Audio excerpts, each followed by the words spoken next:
तो भाई अब वो तो कहता है मेरे को पहले एमएलए बनाओ फिर दोनों पार्टियां राज करो। छबड़ा हो, देवली उनियारा हो, अंता हो, पता नहीं दूसरी जगह भी भगवान ना करे बीच में कोई चुनाव तो भी वो वहीं से लड़ेंगे।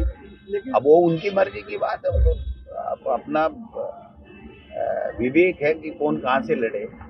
वो दूसरों पे तो आरोप लगाते हैं कि यही क्या मांगता है, तो उनसे कोई पूछे कि भाई तीनों जगह आप ही क्या मांगते हो, आपके बराबर कोई दूसरा नहीं है क्या इस राजस्थान में जो चुनाव लड़ सके।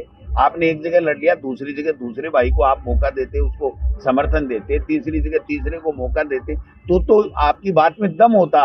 वरना तो आप कह रहे हो कि बीजेपी और कांग्रेस सब बेकार है, मुझे जब तक एमएलए नहीं बनाए तब तक कोई काम का नहीं। तो ये तो उनकी अपनी सोच है, बट मैं ये कहना चाहता हूँ कि वहां किसी का कोई प्रभाव नहीं। कांग्रेस पार्टी और प्रमोद जैन भैया वहां से चुनाव जीते, कुछ भी बोल सकता है भाई साहब, उनकी शैली के ऊपर मैं नहीं जा सकता। वो मेरे पैर पकड़ करके कांग्रेस में ज्वाइन किया था उसने, और आज मैं जब देवली उनियारा की उसको टिकट नहीं मिली तो मेरे पास आया था और धोख खा करके उसने कहा था कि भाई साहब आप सही कह रहे हो, मैं चुनाव नहीं लड़ूंगा। और दूसरे दिन बयान दिया था कि गोविंद डोटासरा सच्चा इंसान है, अच्छा इंसान है।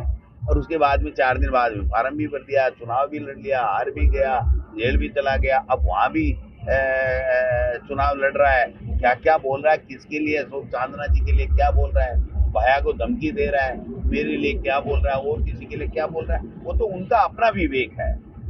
ये जनता सारी चीज देख रही है, जो जैसा है वैसा जनता के सामने चुनाव में आ जाएगा और रिजल्ट भी आ जाएगा। भाई जी मांगे तो चुनाव कर लड़वा की पंचायत राज का जनप्रतिनिधि अगर लड़ेंगे तो पंचायतों का, नगर निकाय का विकास होगा, पैसे आएंगे। वरना फाइनेंस कमीशन पैसे ही नहीं देगा, क्योंकि वो ये कह रहा है कि 5 साल का कार्यकाल था, पूरा हो गया, नया निर्वाचन होगा तभी हम लोग पैसे देंगे, चाहे केंद्र की बात हो चाहे राज्य की बात हो। तो जब हमारा पैसा ही नहीं आएगा तो इनको प्रशासक लगा करके बैठाने से तुक क्या है, मतलब क्या निकला।